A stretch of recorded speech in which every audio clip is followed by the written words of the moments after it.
اهلا وسهلا. اهلا وسهلا بك يا دكتور. قول لي المره بقى. اللي فاتت كنا وقفنا عند الانتقال من التفكير للعقل. طيب ما دام الانتقال ده مهم وان احنا محتاجين العقل في حياتنا، نقدر نراجع حكايه مهم ليه؟ نقدر ايه؟ نقدر نراجع هو مهم ليه؟ فاكر احنا قلنا ليه مهم ان احنا ننتقل من التفكير للعقل، مع انه التفكير في حد ذاته احسن من التوقف عند الحس؟ طبعا عشان هنبدا بعد كده ننفذ بقى، مش هنفضل طول حياتنا عايشين في ضياع وجع الدماغ والمصادر الكتيره وانا ما اعرفش انا فين، وبالتالي انا محتاج ان انا انتقل الى حته العقل. لكن في جزئيه بقى، ليه الانسان دايما بيخاف انه ينتقل من مرحله التفكير لمرحله العقل؟ طيب هو في الحقيقه مش بس من مرحله التفكير لمرحله العقل، هو الانسان عموما في موانع بتمنعه من التحول من اي عمليه لاي عمليه ثانيه، وانا بختصرها بثلاثيه الجهل: جيم هاء لام. جيم جهل، هاء هوى، لام لعب لغو له، اللي انا بسميها منظومه الغفله. يعني ايه اللي ممكن يخلي الانسان مش عايز يعدي؟ يا اما هو يجهل. طب يجهل ايه؟ يجهل ضروره الخطوه دي، يجهل خطوره اللي هو فيه، او مش عارف يروح يجهل بالظبط، يجهل هو محتاج يتعلم ايه علشان ينتقل المرحله اللي جايه. فالجهل. 2 الهوى، الاسترخاء والراحه وخليني في اللي انا اعرفه احسن من اللي انا ما اعرفوش والكلام ده. 3 منظومه اللعب واللهو واللهو. تلاقي شباب كتيره مثلا انت يعني ما بتعلمتش ليه؟ يعني اتعلم هو في وقت. طب انت قضيت وقتك في ايه؟ يعني يا دوب 6 ساعات بلاي ستيشن و4 ساعات يوتيوب وساعتين روايه تافهه و5 ساعات فورتنايت ويا دوب ساعتين انام. يعني عارف، وبابجي طبعا يعني. فشاف في الموضوع انه في منظومه اللعب واللهو خدت الناس من حاجات ضروريه يعملوها. فده باختصار منظومه الجهل ومنظومه الهوى ومنظومه الغفله، اللعب واللهو بتخلي الانسان يخشى الانتقال، او مش يخشى عذرا، لا ينتقل من مكان الى مكان. ودي مشكله، سواء من الحس الى التفكير او من التفكير الى العقل، وفي العقل من العلم الى العمل. دي كلها نفس الاسباب. طيب انا ممكن اكون عارف كل ده، بس برضو العقبه اللي انا المفروض اعديها عشان اوصل لمرحله العقل حاسس انها كبيره شويه، برضو افضل خايف يعني. جميل. هنا بقى هنتكلم في حاجه مهمه جدا. تعال نرد رد عقلاني كده على الناس اللي خايفين انهم يتحركوا، ودي محتاجه تركيز شويه. لو انا قاعد في مكاني والمكان اللي انا فيه عامل لي مشكله، احساسي بالتوتر والخوف نسبته قد ايه؟ كبيره طبعا. 100%. انا فيه دلوقتي. بس انا محتاج ان انا اعدي، بس انا خايف ان انا لو عديت المساله مش واضحه 100%. طيب عقليا كده منطقيا، ان انا افضل في المية، يعني 100% احسن، ولا اروح لمكان 50-50؟ اروح ل 50-50 اكيد. اهو مشكله الناس يقول لك لا خليني في 100% اللي انا عارفها، ولا ان انا اروح ل 50-50. طيب او 50-50. هو خايف انها تطلع 100%. ما هي كلمه خايف، انت ما تعرفش، انت اللي انت فيه هو اللي انت عارفه يقينا. ولذلك هنا عباره ممكن تبقى يعني خلينا نقول كده معقده شويه. اذا خفت ان افعل فقد فعلت ما اخاف.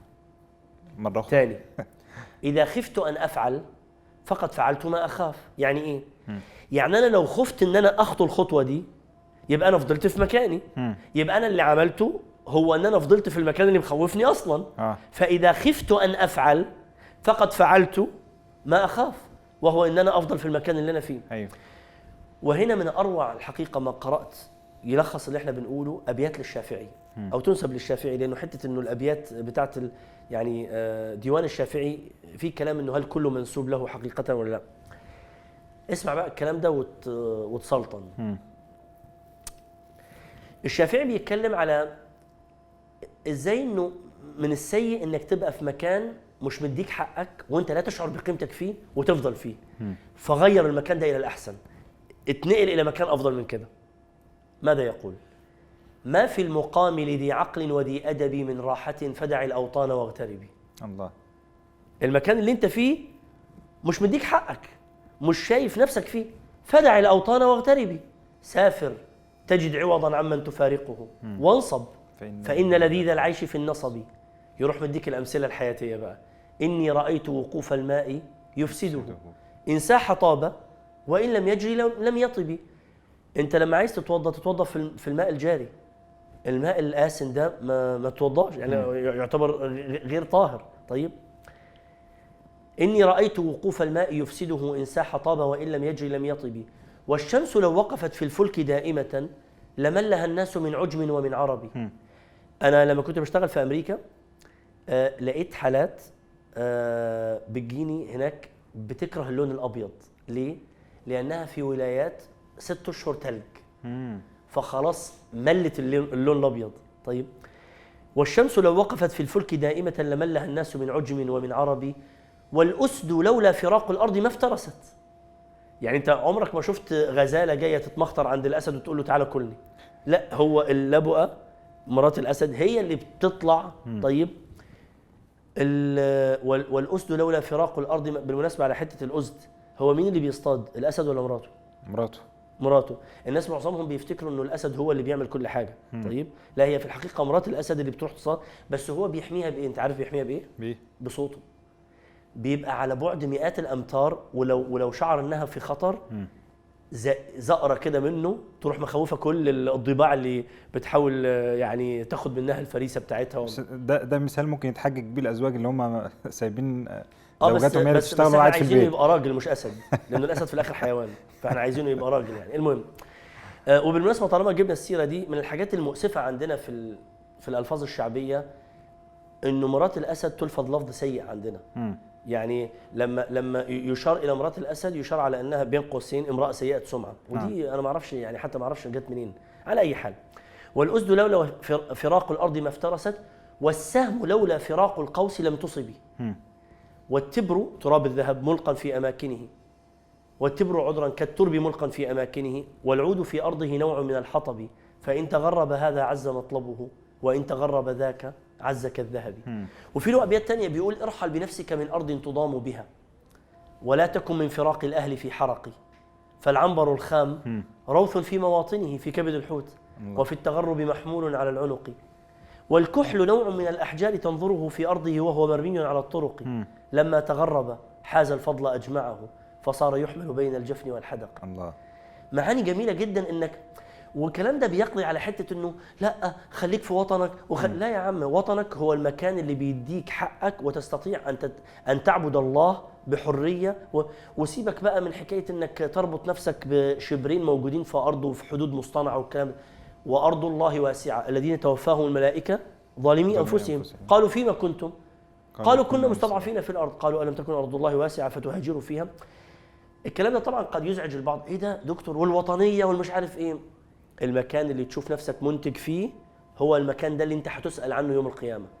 انما ما ينفعش تبقى في مكان مستعبد ومش قادر تعمل اي حاجة بحجة انك انت التراب والمش. ولا في رسول الله صلى الله عليه وسلم أسوة، انه خرج من المكان اللي كان بيحبه جدا لمكان ينبغي يعني ان يقيم فيه ارض الله، او يعني الخلافة.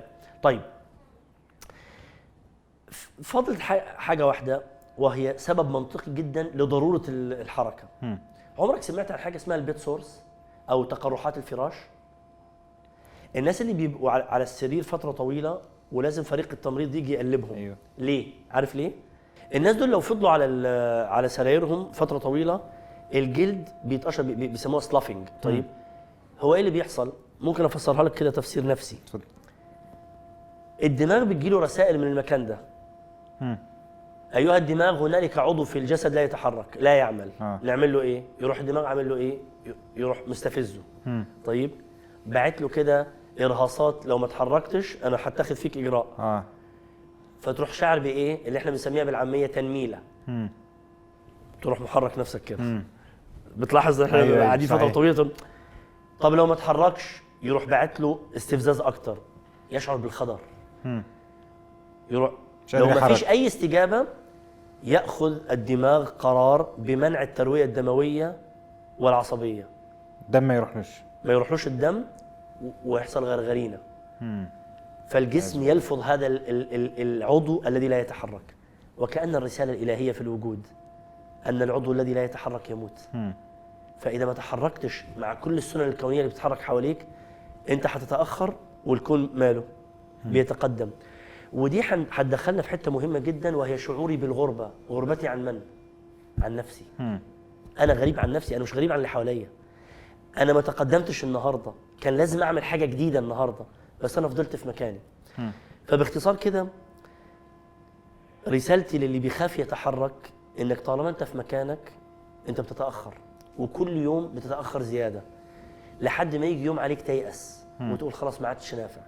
وفي الحقيقه هو كل يوم طالما انه في نفس داخل وخارج يبقى نافع، طالما لم تقم ساعتك يبقى نافع، طالما لم توسد في التراب، طالما لم يعني تشرق الشمس من مغربها، طالما لم تخرج الدابه. طيب كل ده يعني انك انت لسه بامكانك انك تعمل حاجه، بس يفضل فقط انك تعرف انت عايز تعمل ايه. وهنا هننتقل بقى حته انه طب انا نويت يا دكتور اعمل ايه؟ طب قبل ده يا دكتور، العقل دلوقتي احنا اكدنا ان هو خلاص ضروره، خلاص ضروري.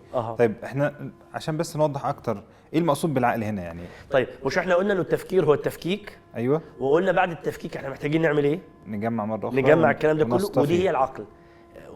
وعقل الشيء يعقله عقلا، امسكه ضمه ربطه الى اخره. طيب فحته العقل معناها انك انت عمال بتجمع الحاجه اللي تناثرت عندك، فانت محتاج بين قوسين تقول لا هي دي خلاص، انا في الاخر ده اللي عندي ومترتب، والملفات عندي متظبطه، ده في المكان الفلاني وده في المكان الفلاني، بين قوسين زي ما قلت لك قبل شويه الشنطه اللي مترتبه.